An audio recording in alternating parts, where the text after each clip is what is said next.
Welcome to my show, simply entitled Women Influencers.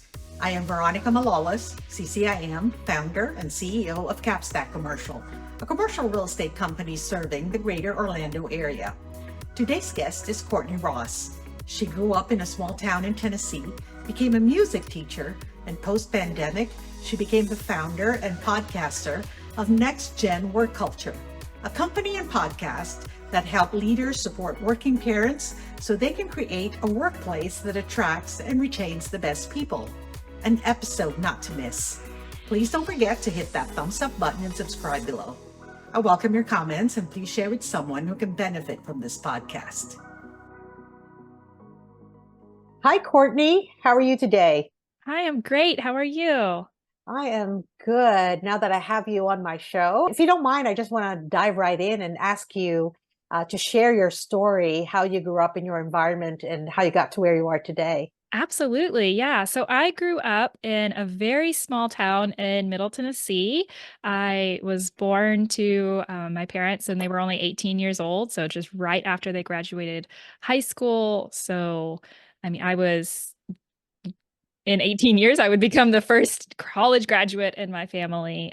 So we had a very close-knit family, my dad's side especially. So we were always getting together with family for every holiday. And I grew up in that environment of just love and very close-knit. Like with my cousins, they were my best friends growing up, and a super small town with just one high school. So that was kind of my childhood. And I had a little brother that I tortured with playing school when we got home from school, because from the time I was 5 years old and walked in the doors of kindergarten, I just knew that I wanted to be a teacher. As I got into middle school, I joined the band. I played flute. So over time, that evolved into wanting to be a music teacher.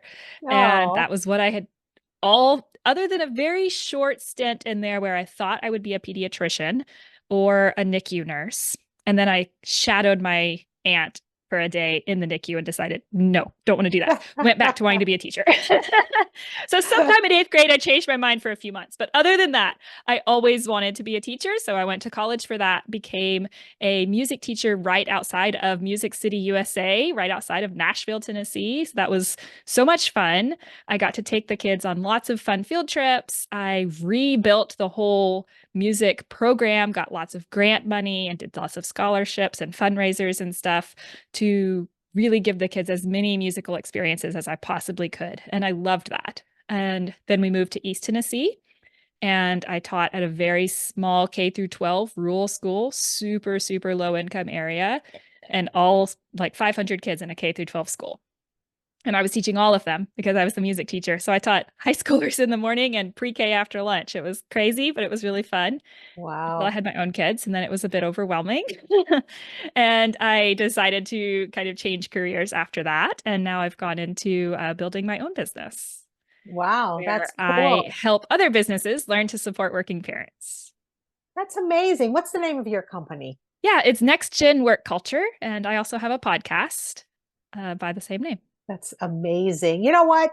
You were talking about how you grew up with so much love around you, so much family, very close-knit family. It really reminded me of my own family and how we grew up. So it's amazing that you are able to kind of be shaped by people who actually showed a lot of or showered a lot of love on you. And wow, all your life you are with kids. As a teacher. That's amazing. That's amazing. So let me ask you, if there was one thing that comes to mind, a very big challenge that comes to mind and how you overcame that, what would that be? Yeah. So my son, who is about 4 years old now, was born 2 weeks before the pandemic hit the US and we went into like total lockdown mode. And I was a teacher at the time. So not only did I have the challenges of the pandemic that everyone was dealing with, I also was a brand new mom, going through some postpartum anxiety for sure. And then you have the anxiety of what's going on in the world added to that. And I was a teacher trying to figure out how to teach during a pandemic.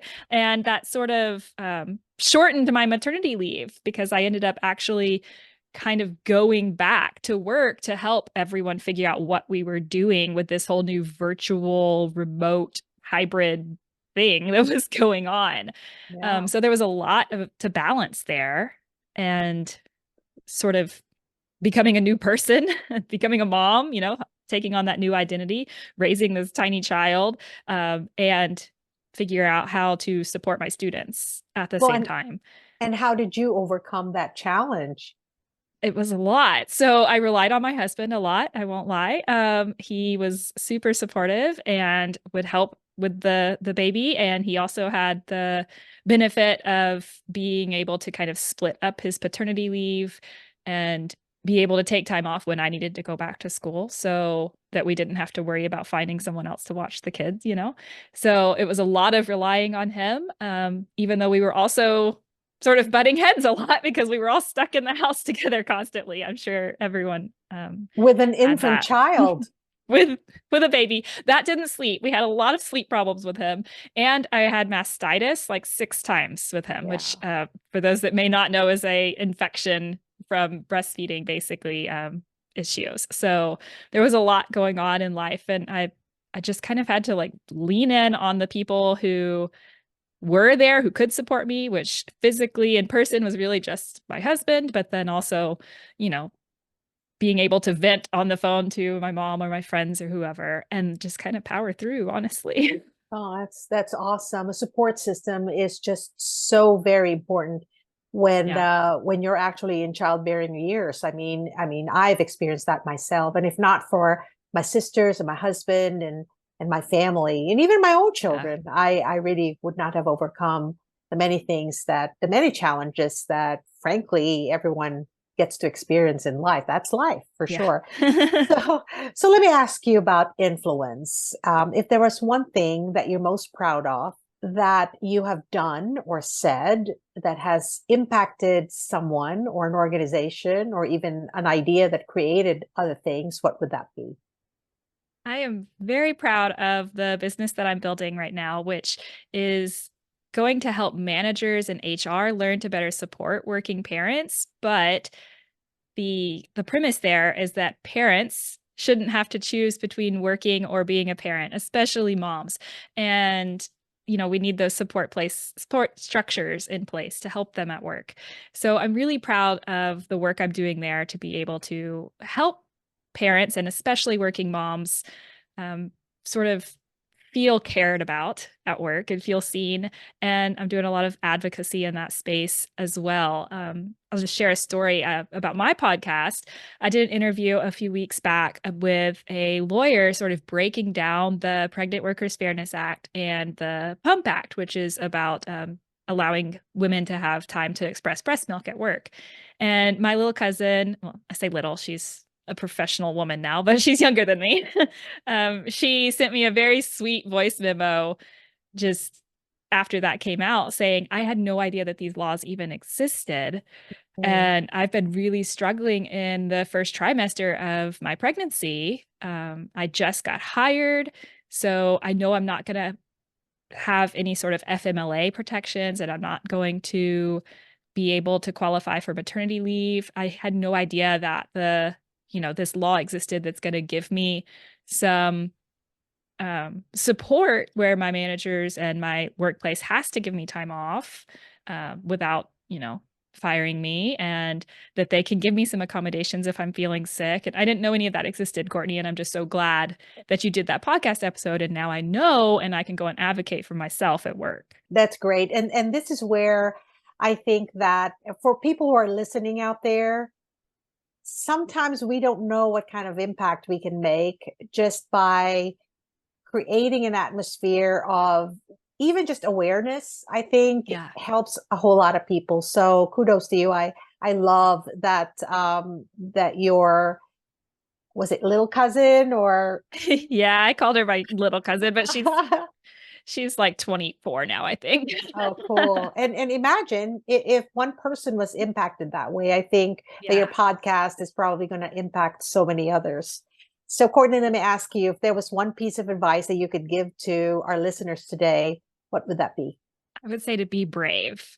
So I recently just in the last year and a half or so, gave up on that teaching career or left teaching, even though that was what I thought I was always going to do. From the time I was 5 years old, I knew I was going to be a teacher. That's what I focused on for my entire life, but it wasn't working for me anymore. I loved it in a time and in that phase of my life, but it came to a point where it was really just not working for me and my family. And I held on to it for too long, for longer than I really should have, because I was scared to make a change. I was scared to try something new. I was scared to put myself out there and go through new interviews and, even decide what I would do. So I would say to be brave and don't be afraid of change and don't be afraid to make, new decisions or do something different if what your current situation isn't working for you anymore. No, great advice. Great advice, because I'm sure that there are people out there who feel stuck in what they're Mhm. doing. It doesn't give them joy anymore.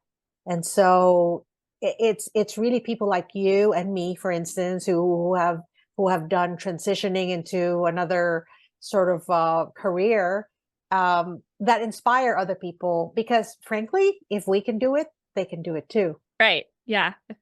You can do That's it. great. Just put yourself out there. That's awesome. So we've actually come to the point of our interview where I get to hand the microphone over to you and you get to ask me a question. All right. So, Veronica, I've noticed that you're a bit of a DEI advocate. I wonder if you could share why you think it's important for employers to focus on having a diverse employee base. Well, thank you for the question. And it's a very timely question, because I was actually just going through a questionnaire that was asking me the same thing about diversity, equity, and inclusion. And I think that, firstly, I will tell you that I think we're all aware that lately DEI has actually gotten a bad rap, is Mhm. because people tend to concentrate more on the process of making sure that you have a diverse team, or that you're inclusive of others. But the truth is, as a business owner, if you look at your customer base, you have to understand that the world does not belong to one group. And if you don't Right. understand or see that yet, that is something that's not going to bode very well for you. For instance, I'm in Florida, and as you know, we have a very diverse population. So it's not about us, but it's more about who we serve.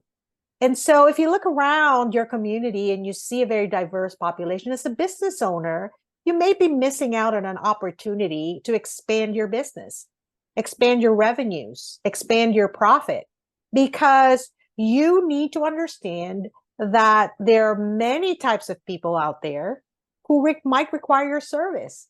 And if you're not smart enough to build a team that could serve this diverse population, then you're missing out on building a very, very successful company. The other thing, too, is I think it's important that people understand that diversity is not just about groups or races or sexual orientation or the groups that have been branded with DEI. I think more than anything, you should have a table where you're open to diversity of thought.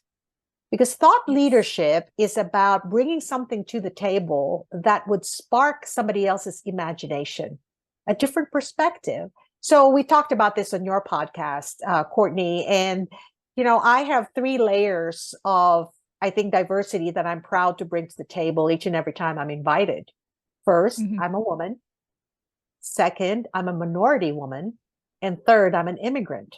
And so when you really think about the type of perspectives that I bring to the table, I'm hoping that it's big enough to where it sparks other conversation and expands the imagination of the people that are sitting around the table. And innovation and ideation, I think, comes from that. And so for business Mhm. owners out there, if you're not thinking about that, I think you're missing out. And to me, Absolutely. that's what DEI represents. So thank you for that question. I, You're I really welcome. love Mhm. I love that the time that we've spent together, not just here in my podcast, but also on yours, Kortney. And I wish you the very best with your new career and your podcast. And And if there was you have some parting words for our audience, please share with us now. Oh, thank you. So I would just continue the same advice. Be brave, go out there, put yourself out there, and don't be afraid of change. And you can find me at KortneyRoss.com if you want to connect. Absolutely. Thank you so much for that, Courtney. And I wish you all the best. And I know that we're going to cross paths very, very soon here. Take care. Absolutely. Thank you, Veronica.